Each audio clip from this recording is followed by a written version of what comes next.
Nous allons mettre un terme à notre étude sur le mystère de la vie et mystère de la mort, et nous allons parler de l'héritage des saints. L'héritage des saints, héritage de la vie éternelle. Nous allons lire d'abord Éphésiens, chapitre 1, verset 11.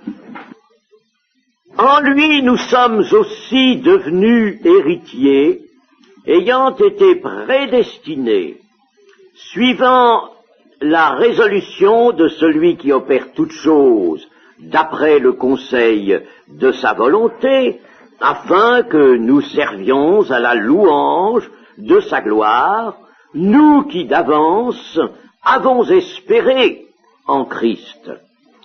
En lui, vous aussi, après avoir entendu la parole de la vérité, l'évangile de votre salut, en lui vous avez cru, et vous avez été scellés du Saint-Esprit qui avait été promis, lequel est un gage de notre héritage, pour la rédemption de ceux que Dieu s'est acquis à la louange de sa gloire. C'est pourquoi moi aussi, ayant entendu parler de votre foi au Seigneur Jésus et de votre charité pour tous les saints, je ne cesse de rendre grâce pour vous, faisant mention de vous dans mes prières, afin que le Dieu de notre Seigneur Jésus-Christ, le Père de gloire, vous donne un esprit de sagesse et de révélation dans sa connaissance, et qu'il illumine les yeux de votre cœur, pour que vous sachiez quelle est l'espérance qui s'attache à son appel, quelle est la richesse de la gloire de son héritage qu'il réserve aux saints. Ainsi, il y a un héritage réservé aux saints. Cet héritage est situé dans la lumière. Et les saints, j'aime les appeler ici, ce sont les consacrés de l'Église. C'est encore mieux que de dire les membres de l'Église, parce que membre de l'Église, il faut toujours préciser membre du corps de Christ, véritable membre du corps de Christ et non membre de l'Église locale. Ces saints sont des héritiers. En lui, nous sommes aussi devenus héritiers. Ce sont des héritiers. Cette notion d'héritage occupe une place importante dans la Bible. On ne souvent s'en rend pas bien compte, et cependant c'est ainsi. La révélation du plan divin de salut des hommes met en lumière cette notion de l'héritage que Dieu accorde, que Dieu réserve à ses saints.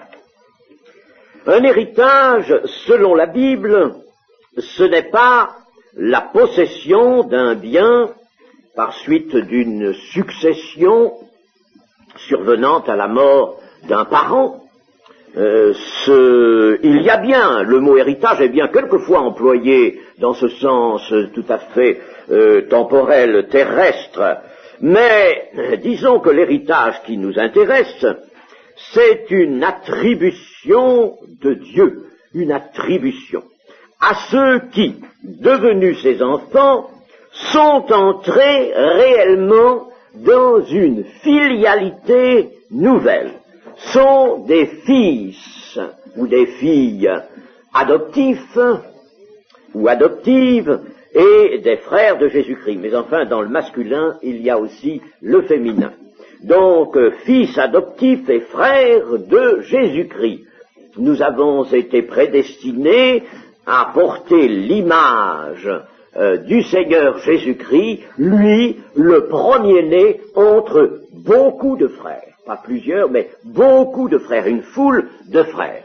Une foule, par conséquent, d'hommes et de femmes sauvés, qui sont entrés dans une filialité avec le Seigneur Jésus. L'idée de filialité est très importante, il ne faut pas y voir une image seulement. Il faudrait même souvent écarter le principe de l'image. Il ne faut pas le mettre à tout, ce principe.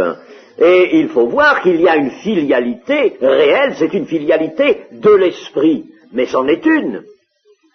C'est une filialité. Il y a un lien qui est situé dans les Écritures comme le lien de frère à frère avec le Seigneur Jésus-Christ. Et par conséquent, nous sommes fils adoptifs du même Père, du Père de notre Seigneur Jésus-Christ, qui est le Père céleste, notre Dieu. La propriété héréditaire est une affaire terrestre, mais Dieu, lui, a préparé un héritage qu'il réserve aux saints, et cet héritage est un don de Dieu. Il sera, cet héritage, le cadre de la vie éternelle après la résurrection, et on peut presque dire aussi après le millénium. Là, l'héritage, la jouissance de l'héritage sera alors complète.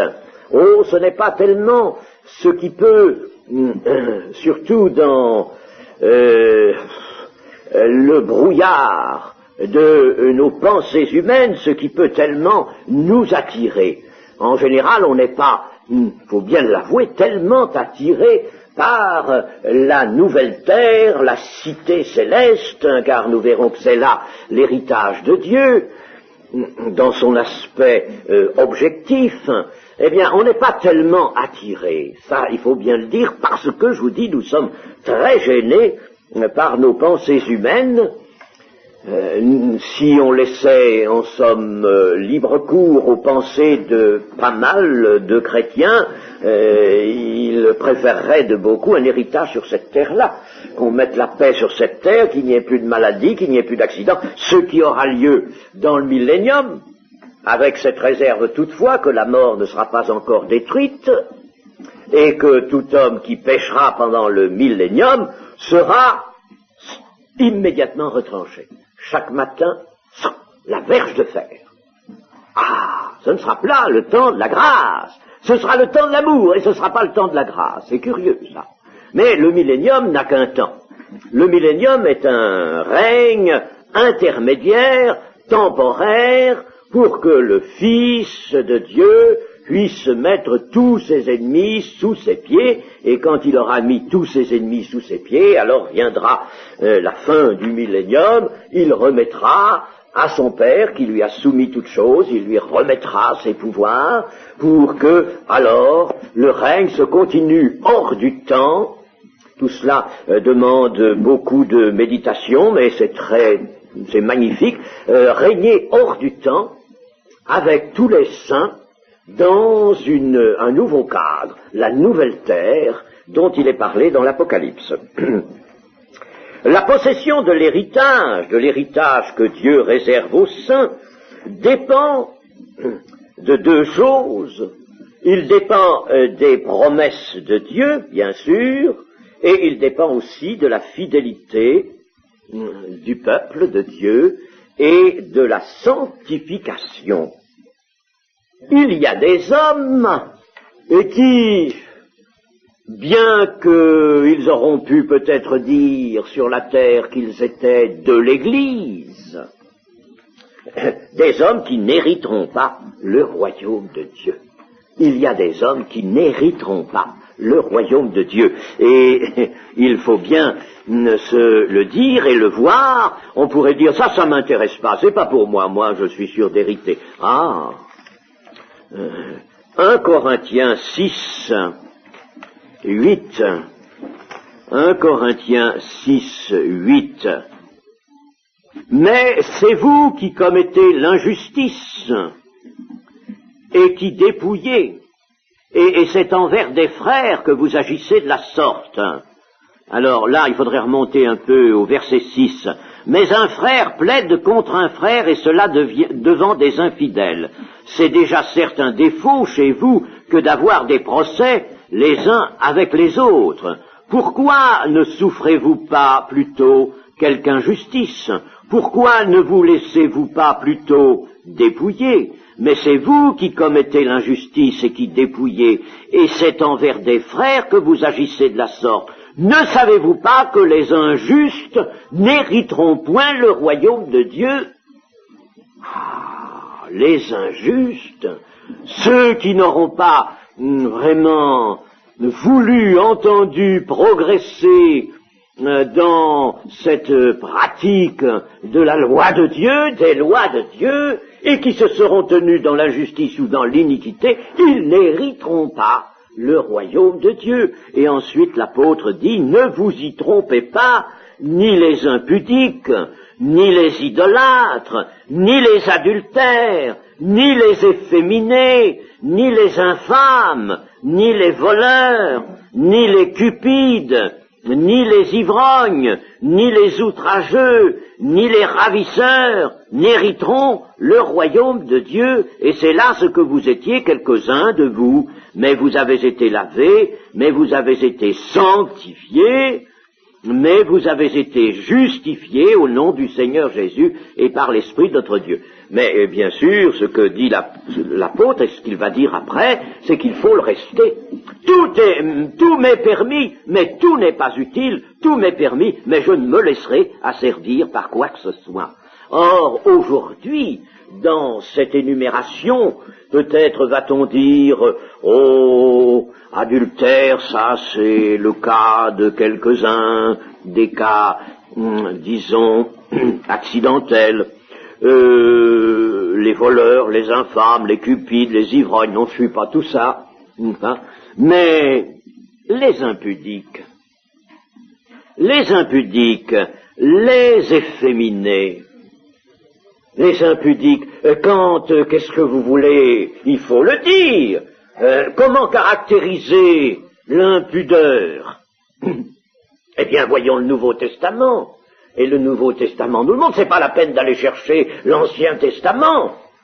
Parce que pour se servir de l'Ancien Testament, il faut certaines notions, il faut une certaine sagesse, il faut savoir transposer dans notre temps, il est utile bien sûr, mais les impudiques, ce sont ceux qui s'habillent sans pudeur, ceux ou celles qui s'habillent sans pudeur, ce sont des impudiques. Et la pudeur, c'est une chose qui est chrétienne et qui est enseignée dans le Nouveau Testament. N'allons pas dire alors que nous faisons la loi. Allons pas nous dire que nous faisons la loi, puisque nous nous référons au Nouveau Testament. Alors aujourd'hui, n'est-ce pas, on laisse faire. On laisse faire. On m'a posé plus d'une fois cette question de pantalon féminin, oh là là. Ça, ce sont de ces problèmes qui sont un peu irritants parce que, du fait qu'on les pose, eh bien, ça prouve qu'on n'a pas tout à fait un esprit d'obéissance. Je ne fais pas la loi sur le pantalon féminin, pas plus que sur autre chose. Moi, je ne suis pas là pour créer une mode qui serait la mode vraiment correspondant au Nouveau Testament, satisfaisante devant le Nouveau Testament, nous ne sommes pas là pour ça, mais nous pouvons dire ceci, déjà, c'est que le pantalon que portent beaucoup de femmes aujourd'hui, enfin il paraît que la mode ces temps-ci va l'écarter un peu, tant mieux. Tant mieux, j'ai entendu ça. Mais il faut dire que ce pantalon est impudique, mes amis. C'est un pantalon qui moule, qui est serré. Qu'est-ce que c'est que cette tenue qui moule une femme? Mais enfin, tout de même, enfin, que nous soyons hommes ou que nous soyons femmes, admettons-le, c'est impudique. C'est impudique, tout simplement. Alors, du côté des hommes, eh bien, le caractère, tout ce qui donne un caractère d'efféminé, efféminé. Vous avez des hommes, vous demandez assez souvent si c'est un homme ou une femme. Il y avait un dessin humoristique il y a quelque temps dans un journal, on voyait de dos deux personnes sortir de la mairie en pantalon naturellement et des cheveux très longs. Et puis alors ils partaient, quittaient la mairie, venaient de se marier. Alors il y en a un qui pose une question à l'autre et dit mais où est la femme? Où est la mariée? Alors l'autre cherche et puis dit ça doit être celui ou celle qui porte le bouquet. Ça doit être ça. Qu'est-ce que vous voulez? c'est quelque chose, n'est-ce pas, qu'il y a, disons les choses nettement, dans ce temps, une propension épouvantable à l'homosexualité. Alors, vous voyez tout de suite le rapport, n'est-ce pas? Le rapport, les efféminés. Hein, ça ressemble, tout de suite, ça fait penser à des homosexuels, d'autant plus que l'homosexualité est baptisée d'un autre nom maintenant, elle ne s'appelle plus comme cela, et c'est quelque chose d'officiellement reconnu, on a même fondé une église protestante pour les homosexuels. Hein. Oui, on a même fait des quêtes. On a demandé un peu partout de donner de l'argent pour la fondation de cette église. Nous en sommes là dans notre temps, n'est-ce pas? Nous allons tout droit à Sodome. Alors, chers amis, je ne comprends pas et je ne comprendrai jamais que dans les églises locales, il y ait du laisser-aller là-dessus. Et je n'admets pas parce que la parole de Dieu ne permet pas de l'admettre, c'est une désobéissance flagrante à la parole de Dieu que de s'habiller d'une façon impudique. C'est se placer avec les impudiques. Ils n'hériteront pas le royaume de Dieu. C'est clair, c'est net, n'est-ce pas? Habillons-nous, certes pas la peine de s'habiller d'une façon spéciale, mais habillons-nous d'une façon pudique, simplement. Même en laissant pas mal de champ aux exigences de la mode, on peut très bien s'habiller d'une manière pudique.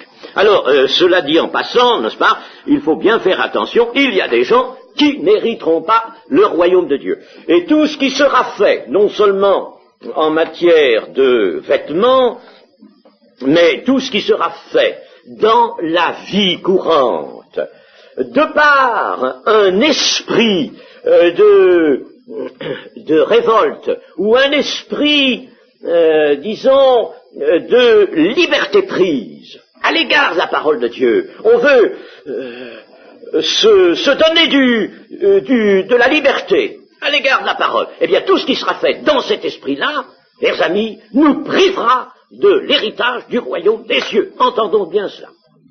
Si je garde dans mon cœur cet esprit de liberté à l'égard de la parole de Dieu, d'une façon générale, eh bien, je ne suis pas parmi les saints pour qui Dieu réserve un héritage. Cet héritage est situé dans la lumière. Il faut que mon cœur soit dans la lumière, mon cœur principalement. Et si mon cœur est dans la lumière, tout ce que je le ferai, bien entendu, avec l'esprit d'obéissance et de soumission à Dieu. Voilà. Ils n'hériteront pas le royaume de Dieu. L'Apocalypse le dit aussi pour une autre catégorie de gens. Apocalypse 22, verset 18. Et ça, on ne s'en soucie pas toujours suffisamment. Et j'estime qu'on n'est pas suffisamment prévenu contre ces choses-là aujourd'hui. C'est pour ça que j'y viens et que j'y insiste. Apocalypse 22, 18. Je le déclare, et c'est Jésus qui déclare ça, à quiconque entend les paroles de la prophétie de ce livre, si quelqu'un y ajoute quelque chose, Dieu le frappera des fléaux décrits dans ce livre. Et si quelqu'un retranche quelque chose des paroles du livre de cette prophétie, Dieu retranchera sa part de l'arbre de la vie, de la ville sainte décrit dans ce livre. Celui qui atteste ces choses dit oui, je viens bientôt, amen, viens Seigneur Jésus, que la grâce du Seigneur Jésus soit avec nous. Celui qui atteste ces choses se nomme Jésus. Voilà. Alors, ne pas ajouter et ne pas retrancher quelque chose des paroles du livre de cette prophétie, eh bien, on dira, ça c'est l'Apocalypse, le livre, vous comprenez? Le livre c'est le 66e, c'est l'Apocalypse. Et me dira-t-on, ça n'intéresse pas les 65 autres livres qui composent la Bible? Alors, je ne sais pas si quelqu'un aurait l'audace de dire cela. Mais s'il avait l'audace, je lui montrerais qu'il est un faux prophète.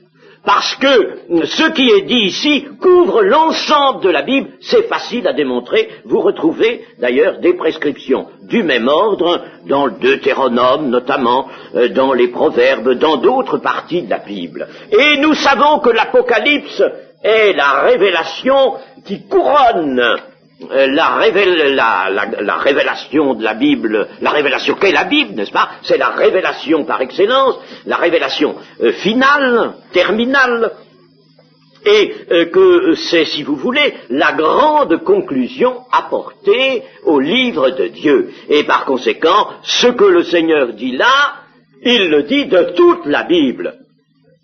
Et je pense, vous dis que je ne sais pas si quelqu'un s'aventurerait à me dire, on peut retrancher dans les 65 autres livres, mais pas dans le 66e. Alors si on peut retrancher quelque chose ou ajouter quelque chose dans les 65 autres livres, c'est que on peut modifier la parole de Dieu. Eh bien, ceux qui modifient la parole de Dieu, Dieu retranchera leur part de l'arbre de vie, autrement dit, ils n'hériteront pas. Ce sont encore des gens qui n'hériteront pas le royaume de Dieu. Alors, on dira, même moi, oh là là, je ne retranche absolument rien, je garde toutes les pages de ma Bible, je me suis même assuré qu'il n'en manquait aucune, j'ai une Bible complète, je garde tout, et je considère que tout est parole de Dieu. Bien, alors est-ce que c'est suffisant, cela? Non. Non. Si tu as ce principe, tu as un bon principe. Bon, mais c'est pas fini. Il ne faut pas que tu retranches ou que tu ajoutes par tes interprétations à toi, par des interprétations, par exemple, restrictives. On peut très bien, n'est-ce pas, ne rien rayer du texte de la Bible, mais dire, oh, mais cela n'est plus pour aujourd'hui, ou alors, oh, mais cela s'est dépassé, ou cela, on peut l'appliquer, mais d'une façon spirituelle, etc., etc. Vous voyez le moyen de retrancher? C'est facile, par des interprétations, par de mauvaises spiritualisations, comme on dit, spiritualiser. Souvent, spiritualiser, ça veut dire retirer, tout simplement, l'aspect concret d'un passage, d'un commandement, n'est-ce pas, et puis alors d'en faire quelque chose de tellement éthéré que ça s'en va, ça s'éloigne de nous, puis on n'en tient plus compte. Et c'est une manière de retrancher. C'est ça, c'est comme ça que l'on retranche. Rappelons-nous ce que le Seigneur Jésus nous a dit déjà avant d'écrire, que l'Apocalypse soit écrite, et que Jésus n'ait inspiré à Jean, n'ait donné à Jean ces paroles-là, n'est-ce pas? Il avait parlé lui-même par sa propre bouche, et il avait dit ceci dans dans Matthieu 5 et verset 17, ne croyez pas que je sois venu pour abolir la loi ou les prophètes, je suis venu non pour abolir mais pour accomplir, car je vous le dis en vérité, tant que le ciel et la terre ne passeront point, il ne disparaîtra pas de la loi un seul iota, ou un seul trait de lettre jusqu'à ce que tout soit arrivé. Celui donc qui supprimera l'un de ces plus petits commandements et qui enseignera aux hommes à faire de même sera appelé le plus petit dans le royaume des cieux, mais celui qui les observera et qui enseignera à les observer, celui-là sera appelé grand dans le royaume des cieux. Car je vous le dis, si votre justice ne surpasse pas celle des scribes et des pharisiens, vous n'entrerez point dans le royaume des cieux, vous n'hériterez point le royaume.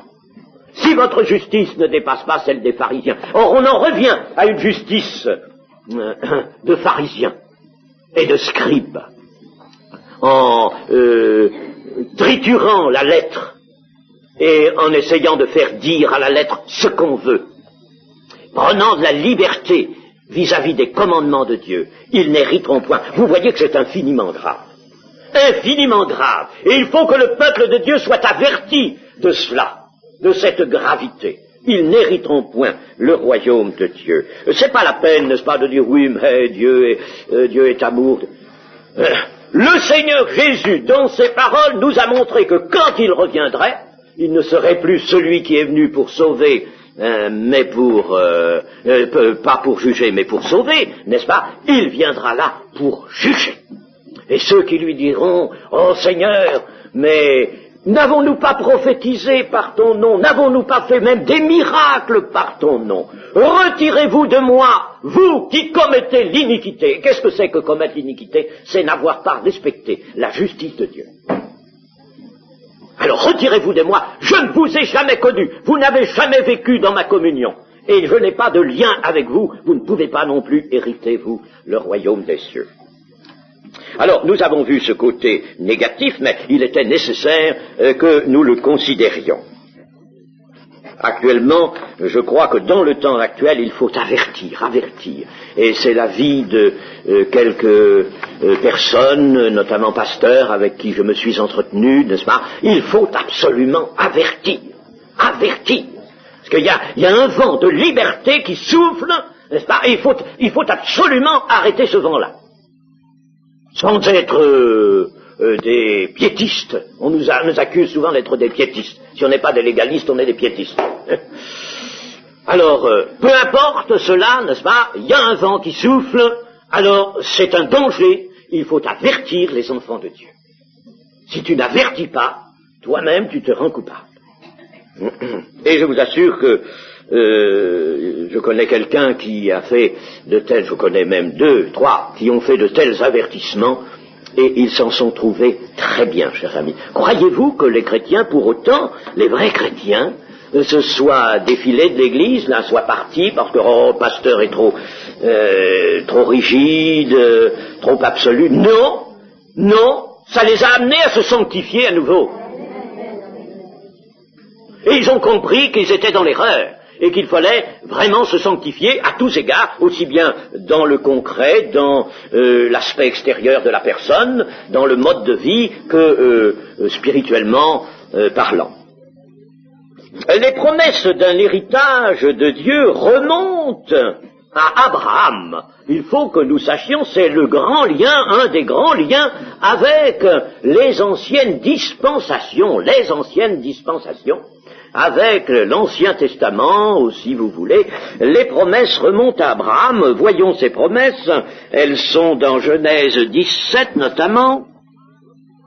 Verset 1. Lorsqu'Abraham fut âgé de 99 ans. 99 ans. L'Éternel apparut à Abraham et lui dit, « Je suis le Dieu Tout-Puissant, marche devant ma face et sois intègre. J'établirai mon alliance entre moi et toi, et je te multiplierai à l'infini. » Abraham tomba sur sa face, et Dieu lui parla en disant, « Voici mon alliance que je fais avec toi. Tu deviendras père d'une multitude de nations. On ne t'appellera plus Abraham, mais ton nom sera Abraham, car je te rends père d'une multitude de nations. » C'est ce que signifie Abraham. « Je te rendrai fécond à l'infini, je ferai de toi des nations, et des rois sortiront de toi. J'établirai mon alliance entre moi et toi, et tes descendants après toi, selon leur génération, ce sera une alliance perpétuelle, en vertu de laquelle je serai ton Dieu et celui de ta postérité après toi. Je te donnerai, et à tes descendants après toi, le pays que tu habites comme étranger, tout le pays de Canaan, en possession perpétuelle, et je serai leur Dieu. » Alors, dans ces promesses, nous en avons 2, n'est-ce pas, 2 qui s'imbriquent. Mais il y a 2 promesses. Il y a une promesse qui intéresse toutes les nations, père d'une multitude de nations. Et ça, c'est pas seulement père d'Israël, puisque c'est père d'une multitude de nations. Et je te rendrai fécond à l'infini. Alors ça, c'est pas simplement la fécondité qui a donné la descendance appelée peuple d'Israël, qui peut-être aujourd'hui peut être évaluée à 16 millions sur la terre, quelque chose comme ça. Ce n'est pas cela, n'est-ce pas? C'est bien plus que cela. C'est tous ceux qui seront sauvés. Et si l'on regarde par exemple cette foule du chapitre 7 de l'Apocalypse, je regardais, voici, il y avait une grande foule que personne ne pouvait compter, de toute nation, de toute tribu, de tout peuple, de toute langue. Ils se tenaient devant le trône et devant l'agneau revêtus de robes blanches et des palmes dans leurs mains. Ils criaient d'une voix forte en disant, « Le salut est à notre Dieu qui est assis sur le trône et à l'agneau. » Et tous les anges se tenaient autour du trône et des anciens et des 4 êtres vivants, et ils se prosternèrent sur leur face devant le trône, ils adorèrent Dieu en disant « Amen, la louange, la gloire, la sagesse, l'action de grâce, l'honneur, la puissance et la force soit à notre Dieu au siècle des siècles. » Alors ça, n'est-ce pas, ce sont des gens qui viennent de la grande tribulation, mais ici, grande tribulation ne veut pas dire les 42 mois ou même les 7 ans de l'Antichrist, n'est-ce pas? Non, non, on a mobilisé ce terme-là, cette expression. La grande tribulation, c'est depuis le meurtre de Caïn. C'est ça la grande tribulation, c'est toute la terre. Vous croyez que nous n'avons pas aujourd'hui des gens qui subissent des tribulations telles qu'ils sont bien dans une grande tribulation? La grande tribulation, c'est toute la tragédie humaine. C'est ça la grande tribulation. Par conséquent, cette foule qu'on ne peut pas compter, de toute tribu, de toute langue, de tout peuple, c'est la postérité d'Abraham, promise à Abraham, c'est cette postérité-là. Alors, il y a cela, puis alors, ça c'est pour l'éternité, par conséquent, cette multitude, c'est pour l'éternité, et puis alors, verset 8, c'est plus restrictif, je te donnerai et à tes descendants, à des descendants, pas à la postérité, aux descendants, ceux qui vont vraiment descendre d'Abraham par la chair. Et vous savez que Paul fera la distinction entre ceux qui descendent par la chair et ceux qui sont fils héritiers par la promesse, héritiers de la promesse par Isaac, n'est-ce pas? En Isaac, le fils de la promesse, le fils d'Abraham. Alors ici, le pays que tu habites comme étranger, tout le pays de Canaan, en possession perpétuelle, et je serai leur Dieu. Ailleurs, d'ailleurs, dans le Lévitique, le Seigneur Dieu dit au peuple d'Israël, le pays que tu habites, le pays de Canaan, que je t'ai donné, que tu habites, c'est mon pays. Il m'appartient. Et vous, vous êtes des habitants, vous êtes des étrangers à qui je donne asile dans mon pays. C'est l'héritage que je vous donne sous des conditions, mais le pays m'appartient. Quand on pense à ça, je dis ça d'une façon incidente, on voit, les amis, toute l'erreur de la diplomatie mondiale, car elle est mondiale, qui veut soit déposséder entièrement cette jeune nation d'Israël, soit lui retirer encore une partie, la Transjordanie par exemple, n'est-ce pas, pour étrangler Israël dans une bande de 15 à 20 kilomètres le long de la mer, c'est-à-dire pour mieux ensuite l'étrangler. Eh bien, prendre ce pays, vouloir l'arracher à Israël, c'est vouloir voler le pays de l'Éternel. Il faudrait que les Arabes aient ça dans l'esprit, les Arabes et puis nos politiciens. Alors on ne sait pas, on ne veut pas croire, alors vous voyez, n'est-ce pas, la privation de foi, n'est-ce pas, et la non-reconnaissance de la Bible comme une parole de Dieu, amène ces résultats, c'est qu'on agit contre Dieu. Et c'est très grave. On agit contre Dieu. N'oublions pas que ces temps derniers, tous ceux qui ont agi contre Dieu sont plus de ce monde, sont plus là. Ils sont partis. Ils sont pas restés très longtemps. C'est le pays de l'Éternel. Et l'Éternel le reprend actuellement pour le donner à son peuple. Qui peut s'opposer à ça? Et c'est ce qui, dans notre époque, n'est-ce pas, c'est quelque chose de très sensationnel. Cette opposition de toute la terre à l'existence d'Israël ou à la reconnaissance, n'est-ce pas, du droit d'Israël de s'établir dans ce pays qu'on appelle la Palestine maintenant. Ça montre que toute la terre est entraînée par son maître, le Dieu de ce siècle, par Satan. Elle est entraînée, c'est Satan qui fait tout cela. Déjà, il a mobilisé les nations, vous voyez, contre le pays de l'Éternel. Alors, cet héritage est un héritage pour l'éternité, dans le sens donné au nom d'Abraham, père d'une multitude de nations, et dans 18:18, nous voyons ceci: Abraham deviendra certainement une nation grande et puissante, et en plus, en lui seront bénies toutes les nations de la terre. en lui seront bénies toutes les nations de la terre. La postérité d'Abraham, c'est la postérité de Christ. Et c'est Abraham qui en reçoit le premier la promesse. Et cette promesse, je ne vais pas aller plus loin, elle est renouvelée à Isaac et renouvelée encore à Jacob. Et à Jacob, c'est en 28, 14, voici en quels termes: ta postérité sera comme la poussière de la terre. Tu t'étendras à l'Occident et à l'Orient, au septentrion, au Midi, et toutes les familles de la terre seront bénies en toi et en ta postérité. C'est pourquoi Paul ne dit pas élu ou élu, n'est-ce pas, en Abraham, il dit élu en Isaac. Isaac, parce que c'est cette branche-là, dans cette branche-là que l'élection est venue.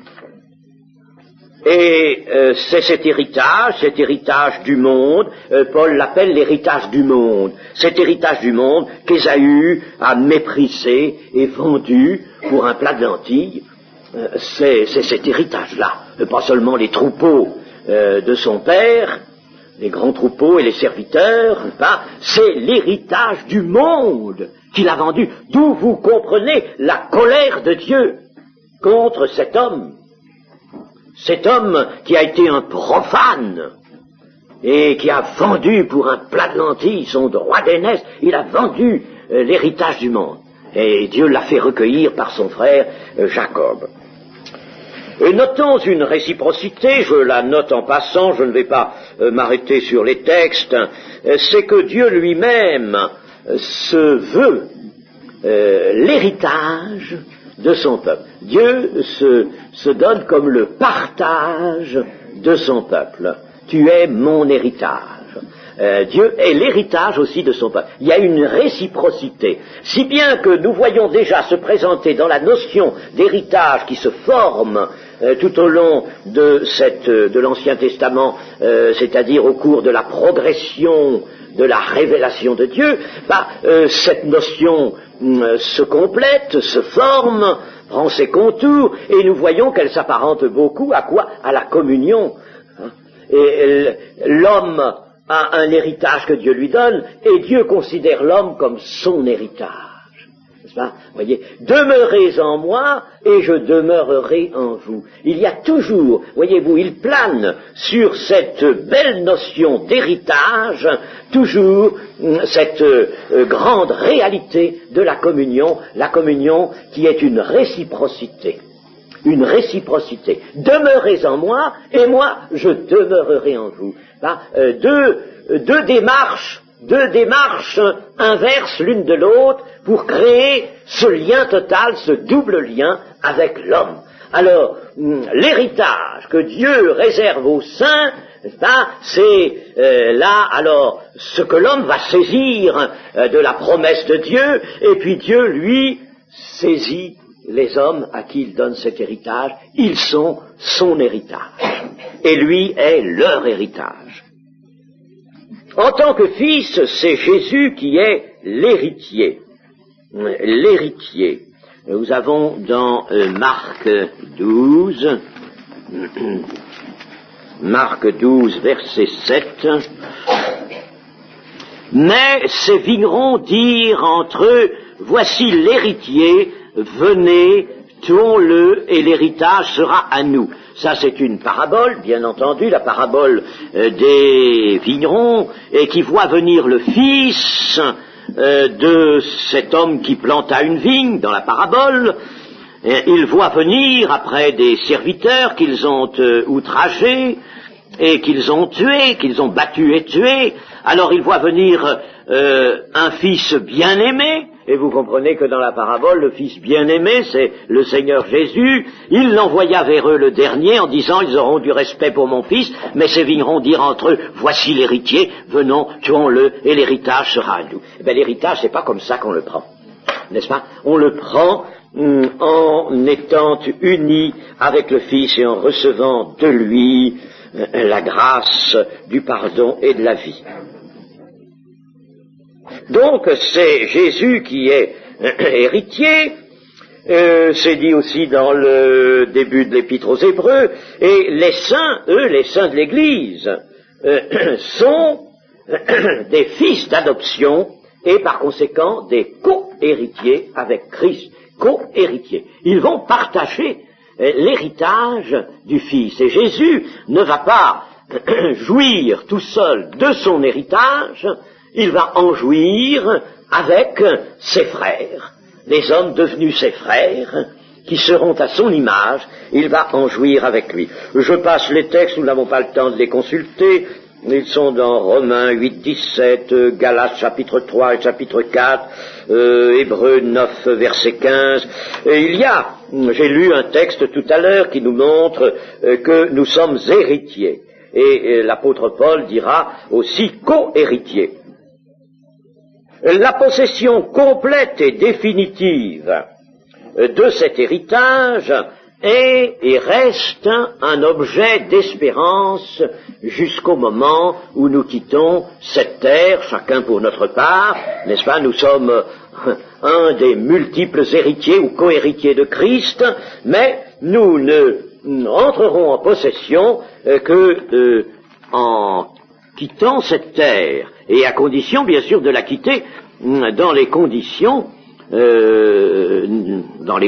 que Dieu a fixées, c'est-à-dire dans la sanctification, en sorte que vous ne vous relâchiez point et que vous imitiez ceux qui par la foi et la persévérance héritent des promesses. L'héritage des promesses de Dieu donc est réservé aux saints, c'est-à-dire à ceux qui ne se relâchent point et qui imitent les devanciers, qui ont eu, eux, beaucoup de foi et de persévérance. Et le chapitre 11 des Hébreux va nous donner déjà un aperçu sur cela. Mais cet héritage, qui est l'objet d'une espérance, quel est-il? Eh bien, il est la cité de Dieu, sous un jour, n'est-ce pas, précis, objectif, et il faut... Dieu est objectif, la promesse est objective. Comme la prière, disions-nous l'autre jour, doit être objective, la promesse de Dieu est objective. Et on lui a fait perdre souvent son objectivité. Mais il faut la restituer, la Bible nous montre quelque chose d'objectif. Hébreux 11, verset 8, c'est par la foi qu'Abraham, lors de sa vocation, obéit et partit pour un lieu qu'il devait recevoir en héritage et qu'il partit sans savoir où il allait. Alors cet héritage, c'était Canaan, n'est-ce pas? Mais si nous allons au verset 10, au verset 10, car il attendait la cité qui a de solides fondements, celle dont Dieu est l'architecte et le constructeur. Ah ben j'aurais dû dire tout. Alors je reprends verset 9. C'est par la foi qu'il vint s'établir dans la terre promise, comme dans une terre étrangère, habitant sous des tentes, ainsi qu'Isaac et Jacob, les co-héritiers de la même promesse, car il attendait la cité qui a de solides fondements, celle dont Dieu est l'architecte et le constructeur. Ainsi, Abraham nous dévoile ce passage. Ne se contentait pas de l'héritage de Canaan pour lui et sa descendance, et il savait qu'il allait rester là comme étranger, ce que dit le Lévitique, je l'ai rappelé, le pays est à l'Éternel, et vous êtes là, vous, des étrangers habitant sur mon pays, vous êtes sont des étrangers qui habitent un pays, là je vous prête le pays, je vous le concède, mais il est à moi. Eh bien, Abraham ne se contentait pas de cela, il attendait la cité qui a de solides fondements, celle dont Dieu est l'architecte. Il s'agit de la cité céleste, il ne s'agit pas de Jérusalem. Alors, c'est extraordinaire qu'Abraham ait pu avoir cette foi allant si loin, cette espérance dépassant la possession de Canaan. Dépassant la possession de Canaan. Et Canaan nous apparaît alors dans cette perspective comme vraiment la figuration du royaume de Dieu, de l'héritage, mais n'est pas l'héritage définitif. Vous voyez, n'est-ce pas? Et cependant, c'est bien là que le Seigneur régnera pendant le millénium. Il sera roi de Jacob. Roi de Jacob. Oui, il va être roi de Jacob là. Mais ensuite, tout va se transporter sur une nouvelle terre. Et puis, le verset 14, « Ceux qui parlent ainsi montrent qu'ils cherchent une patrie. S'ils avaient eu en vue celle d'où ils étaient sortis, ils auraient eu le temps d'y retourner. Mais maintenant, ils en désirent une meilleure, c'est-à-dire une céleste. C'est pourquoi Dieu n'a pas honte d'être appelé leur Dieu, car il leur a préparé une cité. » Voilà l'héritage, le voilà. Et l'héritage du monde a été remis à Abraham, mais Abraham savait que l'héritage du monde, c'était pas l'héritage dans ce monde, mais l'héritage dans un autre monde, dans un autre siècle, et même dans un autre lieu, dans un lieu céleste, une cité céleste. C'est-à-dire qui n'est pas terrestre. Céleste est pris par opposition à terrestre. Ne croyez pas qu'il faut que ce soit très loin, n'est-ce pas? Mais céleste veut souvent intervient comme un terme qui s'oppose à terrestre, c'est-à-dire au-delà de la terre, en dehors de cette terre-là, une cité céleste. Ce qui ne veut pas dire une cité éthérée, immatérielle, pas du tout. Il s'agira de ressuscités qui auront un corps que le Seigneur Jésus a montré comme étant un corps de chair, bien que spirituel et céleste, et par conséquent, bien entendu, les ressuscités auront un cadre de vie qui sera en rapport avec leur propre personne, leur propre corps.